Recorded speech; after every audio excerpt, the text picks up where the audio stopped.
I have a confession to make.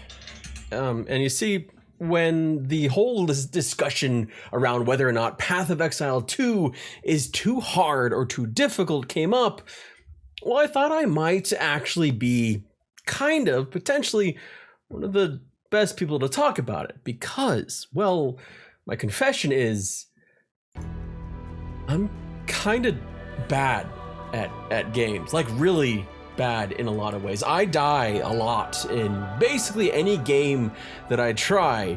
Puzzles are puzzling. So,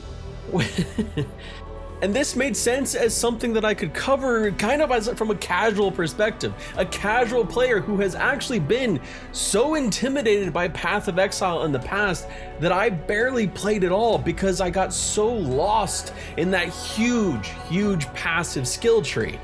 But Path of Exile 2, well, it's been a bit different so far. So let's try and answer the question of whether or not, as a casual player, is Path of Exile 2 too difficult? And then also, has it been fun? What are my expectations? What are my first impressions of playing the game so far? Keeping in mind that Path of Exile 2 is still in early access, even though at times it doesn't really feel like it. Jumping into the world, we get to choose our character. I'll preserve the shock I had when I selected my character, but let's just say it's one of the most direct intro to stories that I've ever seen.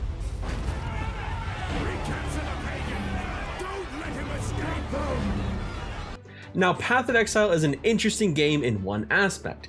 It has perhaps more character customization in how you play, and even in cosmetics, than perhaps any other game out there, certainly ARPGs.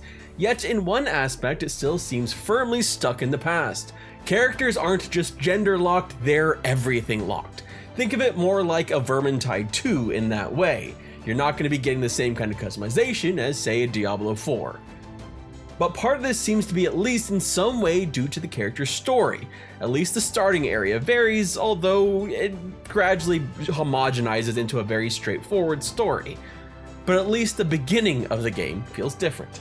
But most people, in all honesty, won't be playing Path of Exile 2 for its story, which is a shame because so far it's been very intriguing and the voice acting has actually been really good. Where have you been, lad? I've been worried sick. I looked for you everywhere after those soldiers came for you, but when I found neither hide nor hair, I had to believe, well, it's a good thing you managed to escape the Count's justice. Let's just say that. It seems the first ones have graced us with fortune. We could sorely use your strength in these dark times. It doesn't have the kind of crazy cinematics that Diablo 4 does, but it's no slouch either. You're not going to be zooming in on these photorealistic cinematics, but there's still a lot to see in the game, and I definitely recommend, even as you're playing through it, take some time to watch and explore things because there's stuff that you might miss if you're just rushing through the game. There's a lot of tremendous art and animations in this game that are worth looking at. And in fact, on the subject of story, before we get too far beyond it, I've actually, when I started playing Diablo 4, I really enjoyed the story.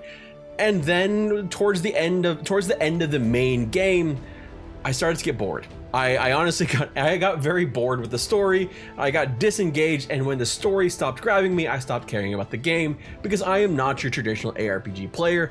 I play games in a lot of ways for the story. And so I just kind of left it. I never finished Diablo 4. So far, Path of Exile 2, the story has me more invested than in Diablo 4's story. And that's a good thing for the 2% of you that care.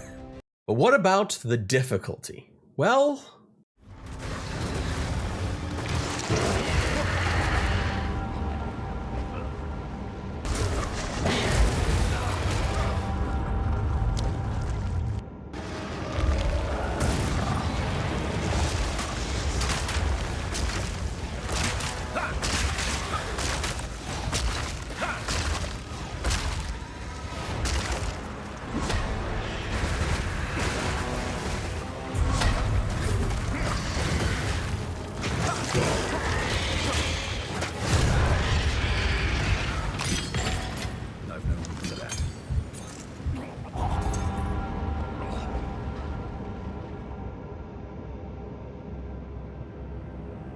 Yes, I did take several attempts at the Devourer, the very first boss, and then I was successfully died to poison after it died, and then lost all the loot.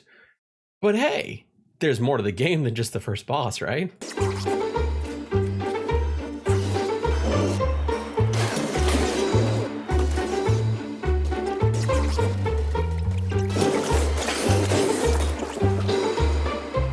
What I learned fairly quickly getting to PoE 2 is that it definitely feels more difficult, especially boss fights than Diablo 4 did. There's a lot more going on, and it definitely feels like, as a newbie, I'm making some pretty dumb mistakes with my build. But I can also make a monk with a skeleton pet. A monk with a skeleton pet that can summon bones and corruption. And also quickly found out that that doesn't seem like the right build to go with, but then found out ways to use my monk powers to empower my lightning skills, and it all started to make more sense, and it started to play and flow better. There is just so much here you can engage with in this game, and while at times it can feel like certain skills just aren't working right or don't meld together well, it's very easy to swap them out, try different builds, and it's important to note that your itemization, passives, and gear all have a big impact on how you play the game.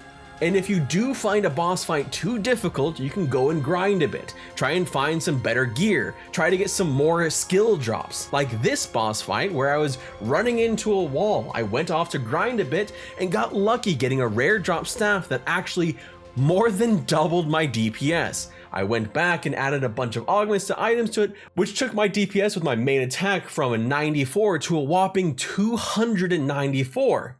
And yeah, it made quite the difference.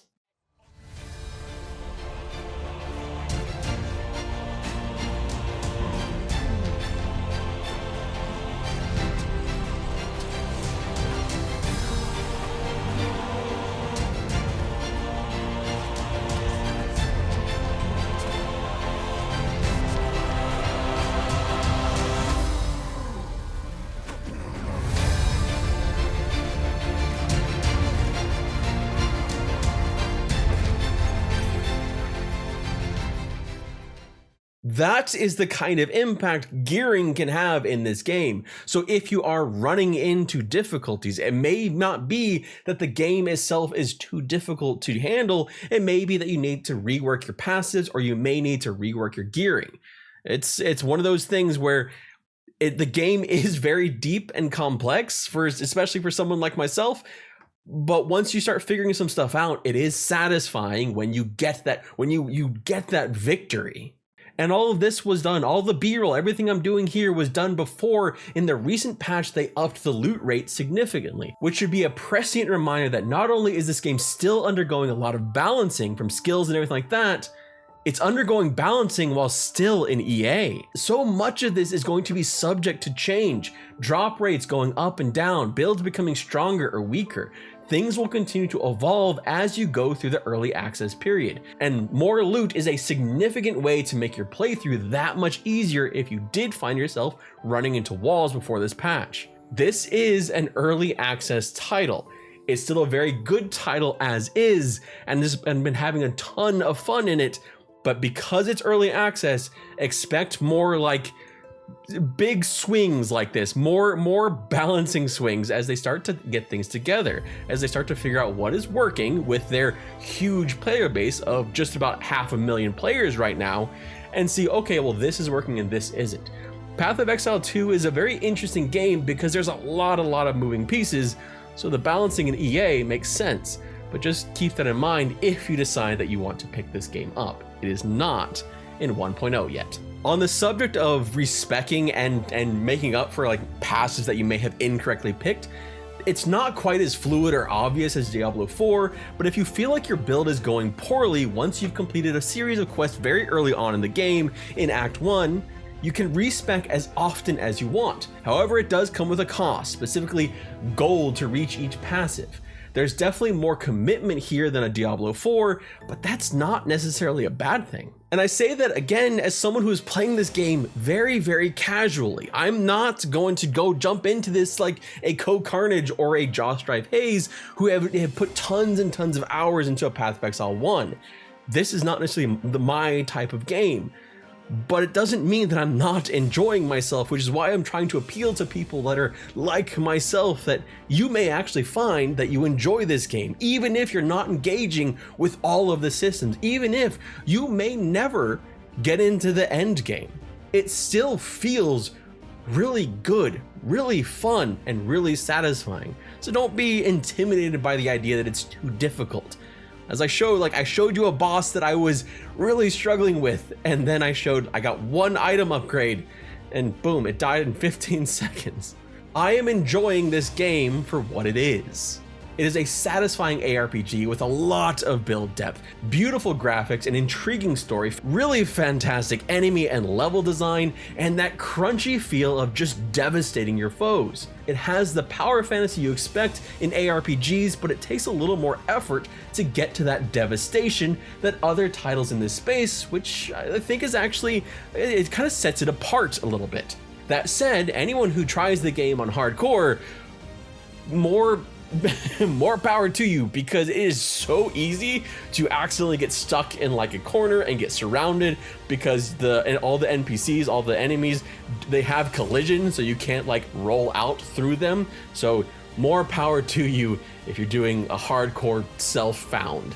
I'm sticking to just the regular game. But to just really like condense that point, the difficulty, it's been a hot topic, but I don't think it's overtuned at all. And you're watching me die a lot in this, but I'm still making plenty of progress, and I'm making progress with perhaps like one of the worst builds you can do, because I don't know what I'm doing. I barely know what stats do, and I'm still able to progress. And if someone like me can progress, I think veterans of the genre will be more than fine. And I actually appreciate that it is a little bit more difficult than, say, a Diablo 4. I feel more accomplished when I have defeated an enemy, defeated a boss.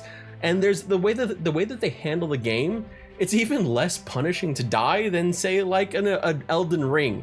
You just kind of go back to your checkpoint. You don't really lose anything. It's very fast and easy to just keep trying. The fights aren't really that punishingly long. They do get longer, especially those that have perhaps like a different stage as well, but they don't feel crazy long. Like I think playing Veilguard recently, some of those boss fights, I think they made the right choice to let you like have checkpoints during the different phases. But this feels even better than that, because the phases don't feel that long. And I really think that having that extra difficulty and a little bit of a slower pace to combat actually makes it able to really appreciate the incredible enemy designs, the really great animations, and the boss designs more. Like this stage at the end of Act 1, which, slight spoilers if you're trying to avoid any spoilers, but this is a really cool sequence that happens during that fight.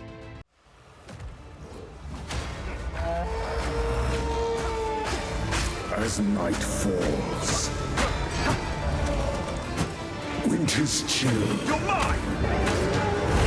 Sought the unworthy, through an endless night, they wither and tarry. Forsaken frosts, as cold as death, of Bale's misery. The pack won't forget.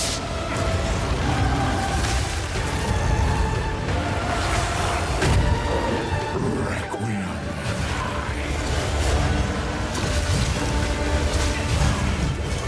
I will take out your heart and savor each bite.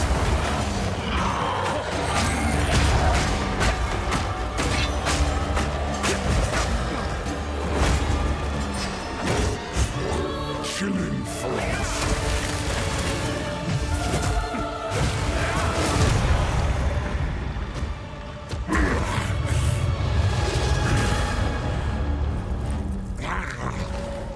Allow me to clear your mind, if only for a moment.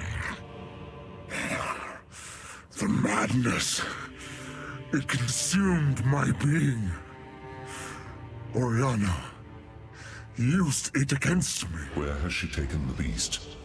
I found messages from the desert. From the Vastiri? Yes. Find her. Kill her. But first, please, stop the madness. As you wish.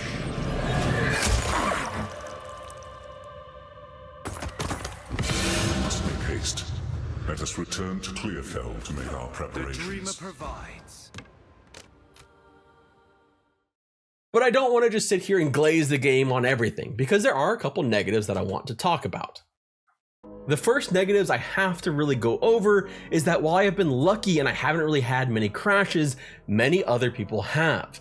Some where their entire PC has frozen and required a restart. I have personally had more times where it's made my PC try to take off, trying to render some of the particle effects, to the point where I got so nervous about my CPU and GPU heat, I actually shut down Path of Exile 2 to give my PC a break. The performance issues have been pretty rare for me, but they are present. And again, we can point to it being in early access, and that's a good way to think about it. It is still early access, but it's also a reason that if you are worried about those kind of performance issues, you might want to wait. Wait until it gets closer to a 1.0. Wait until they've ironed some of this stuff out. There's no harm in waiting. On the same token, there are also some skills like swords that aren't in yet, as well as several classes that again is all part of it being an EA. On the front of the story, it does feel a bit mean to comment on the story of an ARPG, because for the vast majority of players, that is not the point. And while I have said that I am intrigued and invested in the game, it is still a very linear story, and there's not a ton going on. But I think a lot of it does get pulled up by the incredible voice acting and performance that goes into the game, and a lot of the animations and the crunchiness and the dark tone of it. But it is a very linear story. So just keep that in mind, that it is an ARPG still, I guess is the best way to put it. But it's on the better side of ARPG story. The one critique that really comes down to vanity in a lot of ways, but it's the one that's the most frustrating to me. And it has to do with the fact that we have no control over what our characters look like at all, except for, when you start gearing up and things like that. I would much rather have at least some ability. Like Diablo 4 went above and beyond, like adding like different kinds of face tattoos, all kinds of stuff that you could do. I really don't like that this game is still holding to what I don't ever think was a good idea for old ARPGs of having all these gender-locked classes. I think it came across back then as limitations, and so now it comes across to me as a bit lazy. That I don't know the point behind it. It just, like, when I play an MMORPG that does that, I think it's just because they didn't want to spend the time doing all the different animations and making all the extra work that it takes to allow player customization. So that to me is always going to be a bit of a downer for this. Not even just that they're gender locked, but you can't change anything about the characters. You are just playing a preset character that was made. It doesn't have to be as much as, freaking face tattoos and eye color, but it would be nice to at least be able to choose whether I have facial hair or not, To many, this is going to be a non-issue, but to me, it hampers the game a bit. Lastly, and perhaps this is also a bit unfair, but so far the grouping up aspect of PoE 2 has been a bit underwhelming. There doesn't seem to be any adaptation to levels, something Diablo 4 actually managed pretty well for a while, and then it got out of hand. So you largely just get carried by your higher level friends, or you carry your lower level friends yourself. If you can get to a point where you're both at the same levels, same parts of the quests, everything, well then it actually is fun, because the enemies do adapt and they grow in strength for you having multiple people, and that does make it more fun. It's just they don't have any kind of system in place to make it so you can actually keep within, and with how quick your power levels can change in this game, it's more difficult to be kind of similar without one person completely carrying. But that's also something that I need to try more of within the right level ranges. It's just, it's not quite there for me yet. But I have seen other people that have, had these really epic encounters as a group. So perhaps I just haven't gotten to that point yet. But to answer the question from the outset, can you enjoy Path of Exile 2 as a casual player, or is it too difficult? Can you enjoy it as someone who rarely plays ARPGs and definitely didn't play the first game?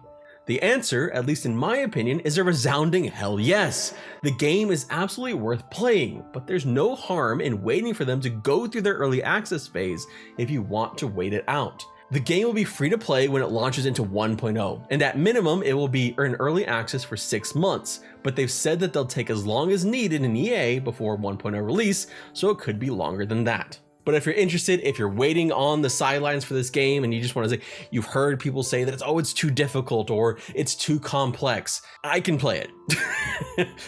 With my very, very limited skill set. Also, one thing I want to mention at the outset here, you can use WASD, like that is a control scheme that you can use. I have found it so much better. I have enjoyed it so much more than the usual mouse, like mouse only type controls for ARPGs. The WASD, and still using your mouse, but the WASD for movement has been fantastic.